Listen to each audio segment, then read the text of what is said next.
Kantara chapter 1 के release से पहले जितनी हाइप थी ना, उससे कहीं ज्यादा इसके रिलीज के बाद है।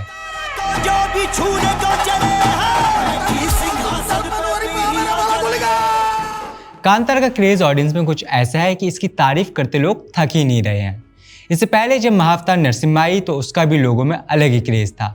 ऑडियंस को आजकल इस तरह की फिल्में काफी पसंद आ रही हैं। कांतारा चैप्टर 1 से पहले महाअवतार नरसिम्हा, मिराई, हनुमान, कार्तिकेय 2, कांतारा, तुम्बाडाई, और इन्हें केवल क्रिटिक्स ने ही नहीं सराहा बल्कि ये फिल्में बॉक्स ऑफिस पर भी हिट रही थीं। लेकिन ऑडियंस इस तरह की हर फिल्म को माइथोलॉजी की कैटेगरी में डाल देती है। हालांकि इनमें से सारी फिल्में माइथोलॉजिकल ड्रामा नहीं हैं। इन सबको अलग अलग कैटेगरी में रखा जाता है। इनमें से कुछ फिल्में फोकलोर की कैटेगरी में आती हैं। तो आखिर हम कैसे समझेंगे कि इनमें क्या फ़र्क है? आज बात इसी पर करेंगे। मैं हूं अंकित और आप देख रहे हैं विट्टी चोखा। 2020 में जब कांतारा आई तो लोगों को लगने लगा कि ये फिल्म माइथोलॉजी पर बेस्ड है। इसमें सुपरनेचुरल इवेंट्स, लोगों का गॉड पर बिलीव और सही गलत की लड़ाई जैसी हर चीज़ थी जो हर दूसरी माइथोलॉजिकल ड्रामा फिल्म में होती है। एक्चुअली जिस भी फिल्म में गॉड और सुपरनेचुरल इवेंट्स का जिक्र होता है, ऑडियंस उसको माइथोलॉजिकल ड्रामा ही समझ लेती है। लेकिन कांतारा माइथोलॉजिकल ड्रामा नहीं है, वो एक फोकलोर ड्रामा है। तो चलिए पहले इसे ही समझ लेते हैं कि फोकलोर क्या होता है। आसान शब्दों में कहूँ तो बचपन में हमारी नानी दादी जो रोचक कहानियां सुनाया करती थी ना, उसको ही फोकलोर या लोक कथा कहते हैं।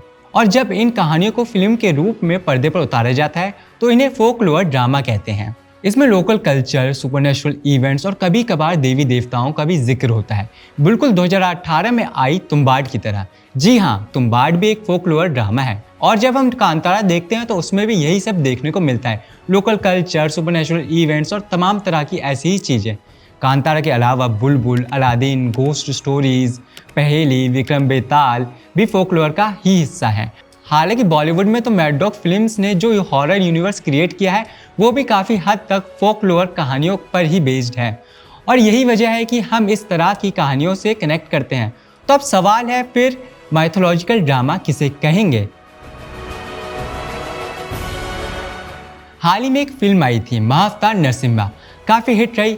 उससे पहले की फिल्मों पर अगर हम एक नज़र डालें तो ब्रह्मास्त्र या फिर अब जैसी भी बनी हो, पर यहाँ उदाहरण के लिए आदिपुरुष को ले लीजिए। ये वो फिल्में हैं जिनमें गॉड, सुपरनेचुरल इवेंट्स या उनसे ही जुड़ी कोई सुपरनेचुरल पावर पर्दे पर दिखाई गई हो। अब यहाँ ध्यान देने वाली बात यह है कि इन फिल्मों में जो कहानी है वो फोकलोर ड्रामा की तरह किसी गांव या इलाके की चर्चित कहानी नहीं है। ये वो कहानी है जिनको पूरा भारत जानता है, जिनका जिक्र हर राज्य के धार्मिक ग्रंथों में लगभग एक जैसा है। रामायण जैसे धार्मिक ग्रंथ पर तो जापान के यूगो साको ने 1993 में Ramayana legend of Prince Rama नाम से फिल्म भी बना दी थी। नमित मल्होत्रा ने तो रामायण के इर्द गिर्द एक पूरा यूनिवर्स बनाने का प्लान तक कर रखा है। अभी हमने जिन फिल्मों का जिक्र किया है वो सारी फिल्में माइथोलॉजिकल ड्रामा पर बेस्ड हैं। अब सवाल ये है कि लोगों को आजकल फोकलोर ड्रामा फिल्में इतनी ज़्यादा पसंद क्यों आ रही हैं? इसकी भी कई वजहें हैं। चलिए फिर एक एक कर समझते हैं। पहले, इन फिल्मों में दादी नानी की कहानियां होती हैं। कांतारा की कहानी कन्नड़ा के लोकल इलाके की लोक कथा है। इस तरह की कहानी लोगों ने अपनी दादी नानी से ज़रूर सुनी होगी, जिस कारण ऑडियंस इनसे ज़्यादा कनेक्ट कर पाती है। दूसरा, इन कहानियों की शूटिंग लोकल इलाके में होती है। जैसे स्त्री में चंदेली का जिक्र होता है, जो कि मध्य प्रदेश का एक गाँव है। अब ओरिजिनल लोकेशन की वजह से इन फिल्मों के सीन्स बागी 4 की तरह अटपटे नहीं लगते हैं, वो विजुअली अपीलिंग लगते हैं। तीसरा, इन फिल्मों में दिखाए गए VFX और CGI काफ़ी अच्छे होते हैं। इस चीज़ को आप कांतारा और तुम्बाड में दिखाए गए VFX और CGI से समझ सकते हैं। और अगर कोई कमी रह जाती है तो उसको मेकर्स अगले पार्ट में ठीक करने की कोशिश करते हैं। जैसे कि मैड डॉग यूनिवर्स में भेड़िया फिल्म में रही VFX और CGI की कमी को थामे में पूरा करने की कोशिश की गई है। चौथा, बॉलीवुड में हर 8 से 10 साल में एक तरह की फिल्मों का चलन देखा गया है, फिर ऑडियंस कुछ नई की तलाश में रहती है। अब पिछले कुछ सालों में एक्शन, हॉरर कॉमेडी और बायोपिक का चलन चल रहा है, पर इनके बीच में जब फोकलोर ड्रामा फिल्में आई तो ऑडियंस को कुछ नया और बेहतर देखने को मिला। और ये एक बहुत बड़ा कारण बना जिससे ऑडियंस ने इन फिल्मों को खुले हाथों स्वीकारा।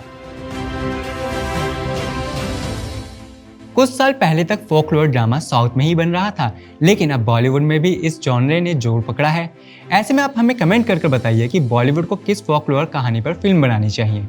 साथ ही हमें ये भी बताइए कि आपको ये वीडियो कैसी लगी और हमारे चैनल विटी शोका को सब्सक्राइब करना ना भूलिएगा। Thank you.